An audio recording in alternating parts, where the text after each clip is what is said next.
simply say... It's already time for us to be at the docks. Let's go! The arrival schedule says ship stopover, 1 person. Does that mean we're only welcoming 1 guest today?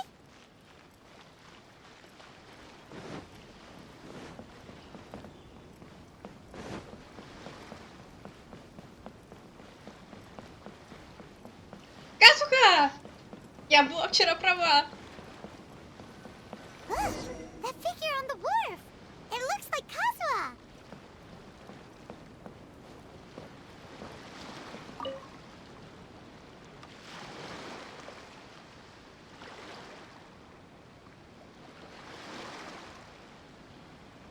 Greetings, traveler in Paimon. I heard there would be guides for the Iridori Festival, but I didn't expect it would be you two. We didn't expect to see you either. Returning as a guest for the Iridori Festival, no doubt. I was a little surprised myself when I received the invitation. But after wandering the outside world for so long, it's good to have an opportunity to return to my homeland and pay respects to my old friends. Kazuha, when we saw you in the distance just now, you seemed to be looking for something. What happened? Ah, yes. You see, when I came off the boat with everyone just now, I suddenly heard light footsteps around me. I could tell they were not footsteps of a regular passenger. But by the time I turned around, the person had already disappeared. I only heard a splash come from below the pier. Even though I didn't manage to catch a glimpse of them, I found this strange piece of paper by my feet. Oh, does the paper happen to have a poem written on it? Huh. How did you know?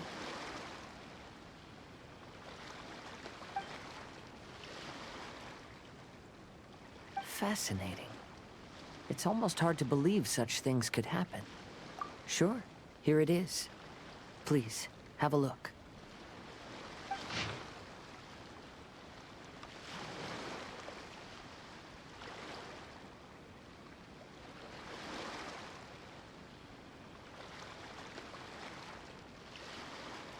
Last time, Aoi no Okina's poem ended with a reference to Akihito.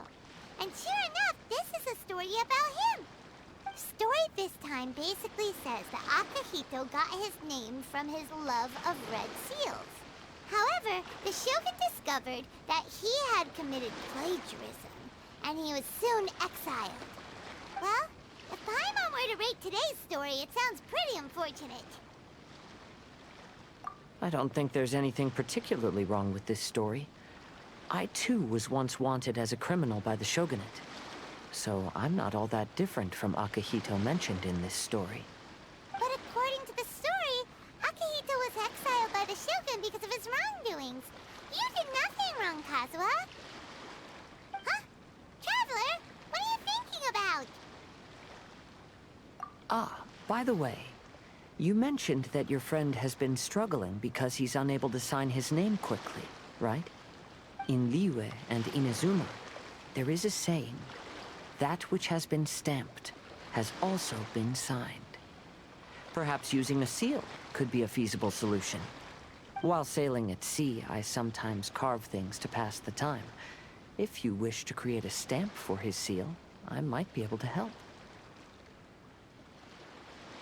Wow, that's an idea! Quick, let's go tell Albedo!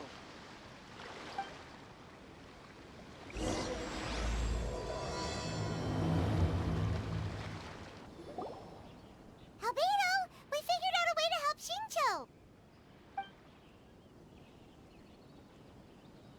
Interesting.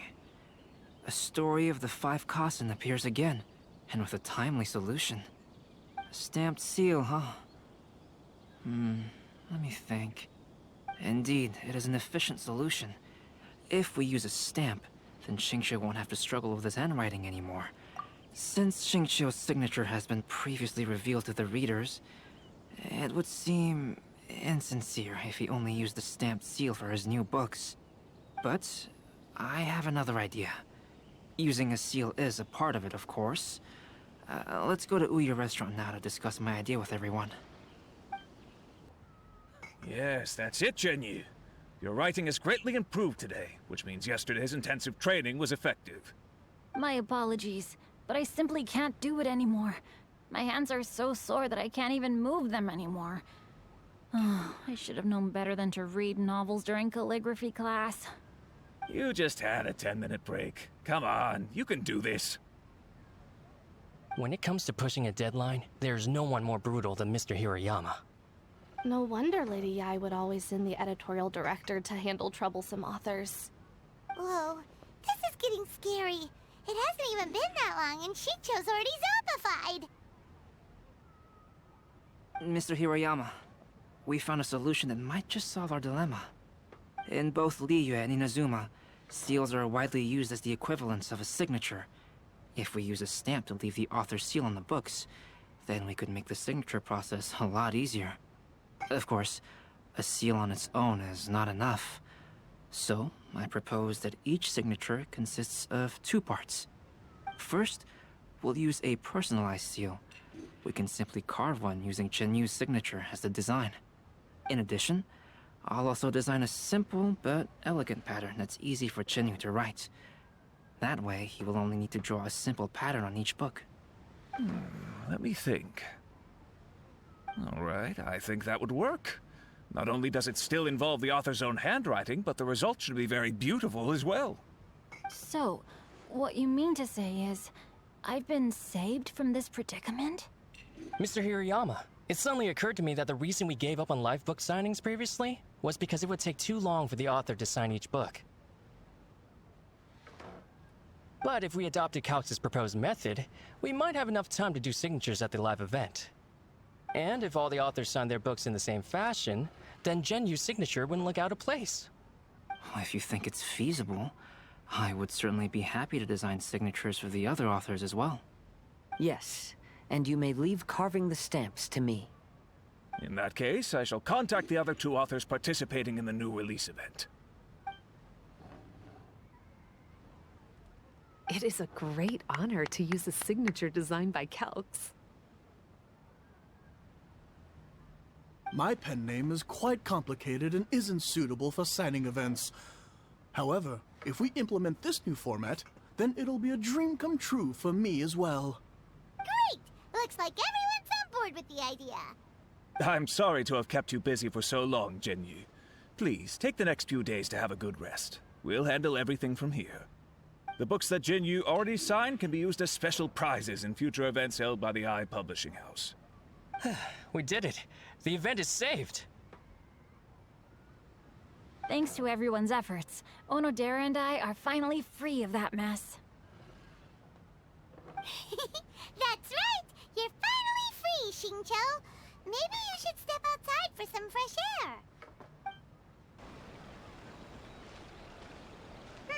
We still have some time to burn. Where should we go next?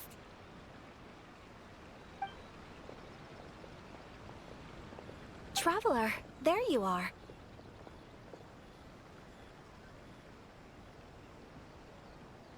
Oh, it's Ayaka!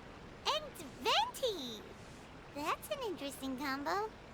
I was just going to the festival venue to prepare the Ikebana lesson when I found a strange piece of paper on a flower stand. This bard just happened to be close by at the time. He informed me that you've also found similar papers recently. As such, we came together to find you two. But the paper she found isn't quite the same as the ones we found before. Here's the paper. Please, have a look.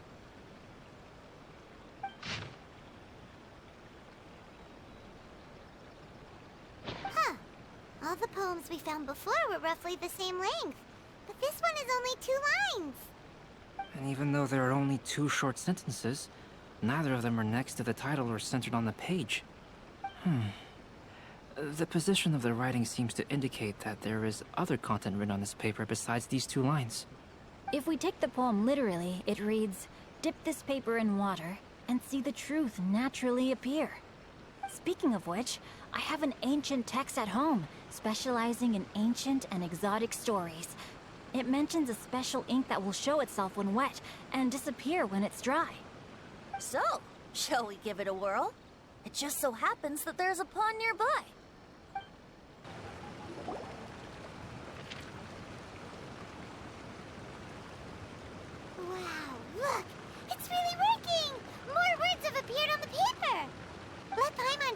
says.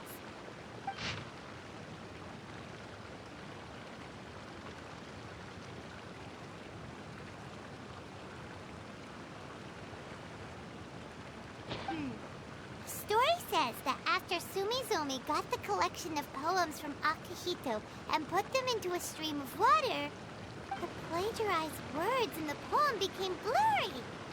Huh?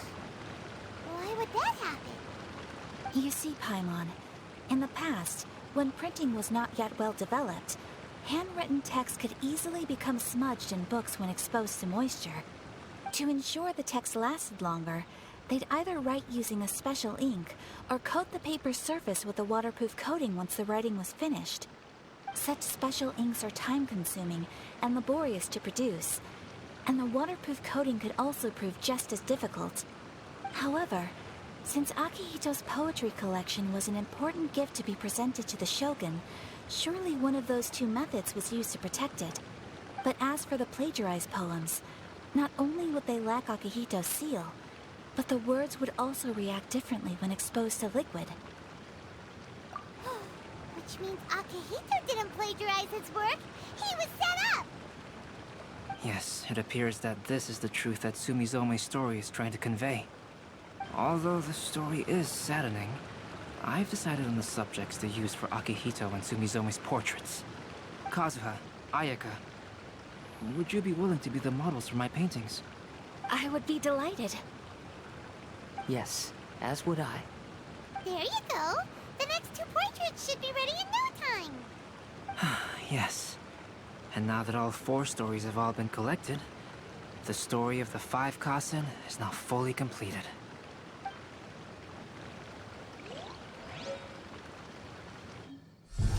Long ago, Inazuma had 5 legendary poets. People bestowed upon them the title of the 5 Kasen. One year, the poet Suiko made his way to Tenshukaku and presented the Kasen's work for the shogun's perusal. But a page from the works of Aoi no Okina had been torn out, and Suiko was questioned regarding the matter. Suiko pleaded guilty. He admitted to drinking at the tavern the night before, and vaguely recalled a mysterious figure approaching while he was intoxicated. That figure was none other than Aoi no Okina himself. This turn of events had begun with an unnamed individual, under whose coercion, Aoi no Okina was forced to take drastic measures to retrieve a page of poetry. He knew nothing of this individual's true intentions. All he knew was that the poem had to do with an old acquaintance, Akihito. Akihito had once belonged to the 5 Kasen.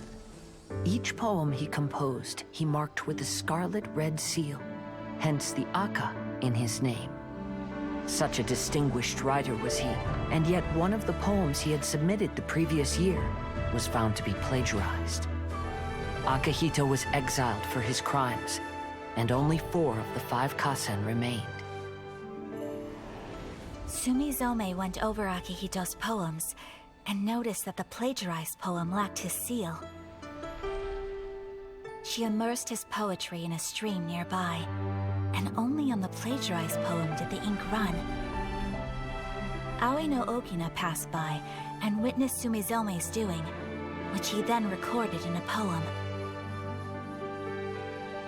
Thus transpired the events of Suiko's poetry submission, and this is where the story comes to an end.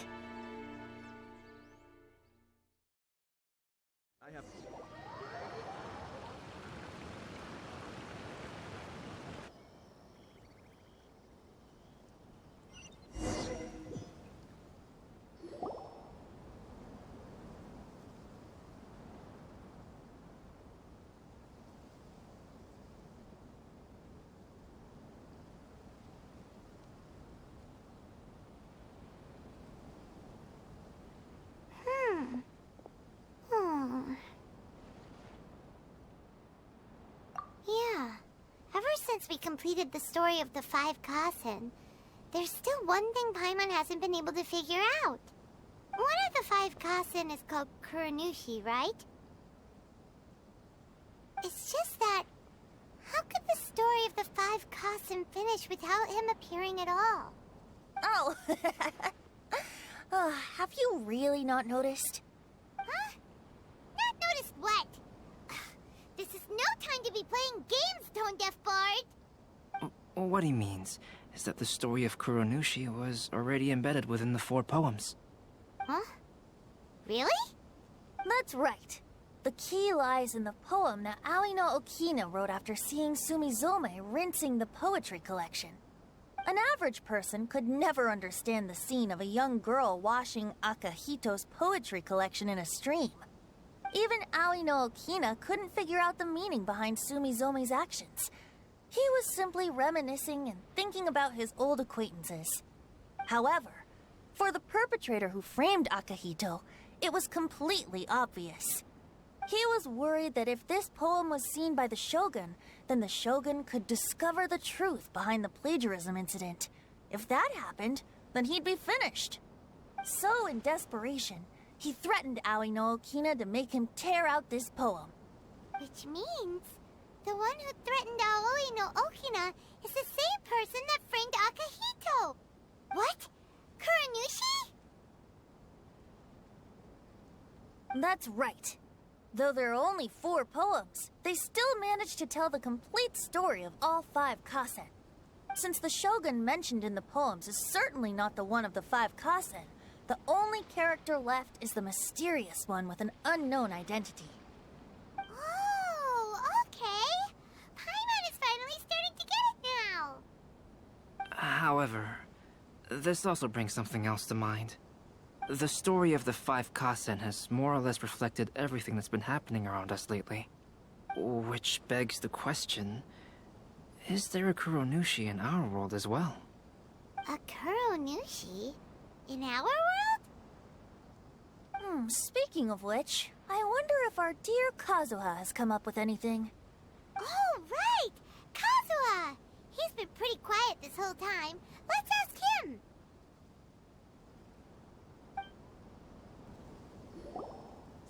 Hey, Kazuha! Are you okay? You've been standing in front of this blank canvas for a while, and you don't look so good. Apologies for making a wild assumption, but has the story of the 5 kasen reminded you of anything? Yes. A few things did come to mind, actually. However, they were nothing more than some past incidents regarding my family. I don't mind sharing the stories, but I'd prefer not to bring you any more trouble. Hey, we're all friends here, Kazuha. You can always tell us whatever's on your mind. Kaidehara, please forgive my assumption, but perhaps you were thinking of the Raiden Gokuden? The Raiden Gokuden? What's that? It appears that Miss Kamisato and I were thinking of the same thing. But it also has much to do with the Yashiro Commission. It would be improper to speak of it here without the consent of Miss Kamisato. It's fine. Those of us here are all trustworthy, so there isn't any harm in it. However, this matter is somewhat complicated and may be difficult to explain. Let me start with the Raiden Gokuden. As you all know, the Yashiro Commission's primary purpose is managing ceremonial and cultural affairs, and Inazuma's art of forging swords is a very important part of our culture. The Raiden Gokuden were once the top 5 schools of the forging art in Inazuma. Although these families were swordsmiths by craft, they also held many important positions in the Yashiro Commission. Unfortunately, of the 5, only the Aminoma art still maintains its artisan lineage. The descendants of the Ishin art are also still alive, but the craft has been lost to time. The descendants of the Ishin art are none other than the Kaidehara family. Whoa! We knew Kazuha came from a noble family, but we had no idea about his connection to the Yashiro Commission and sword making. Yes, but that's all part of the past now. The Ishin art was lost with my great-grandfather's generation. My grandfather was dissatisfied with my great-grandfather's lack of effort. When he was young, my grandfather traveled all over Teyvat to find a way to revive the family business. But it was to no avail.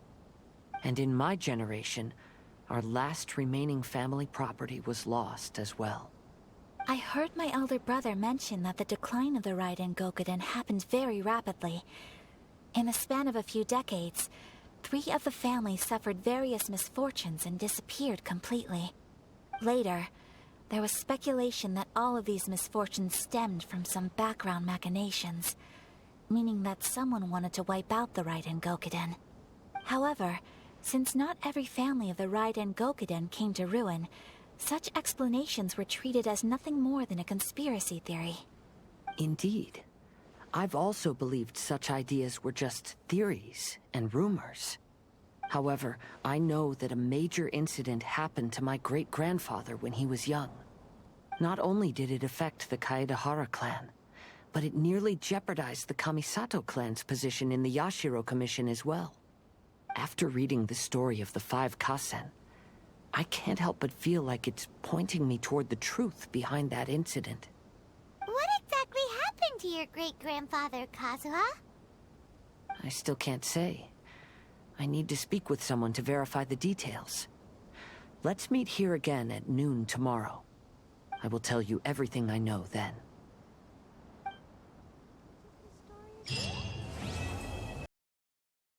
Спасибо за просмотр. С тобой была Кай. И если тебе понравилось, не забудь поставить лайк и присоединиться к нашей семейке любителей Геншина. А если тебе нужны еще видосики для вкусного обеда, ты можешь пройти на мой второй канал, посвященный прохождению различным RPG играм. Спасибо и удачного дня!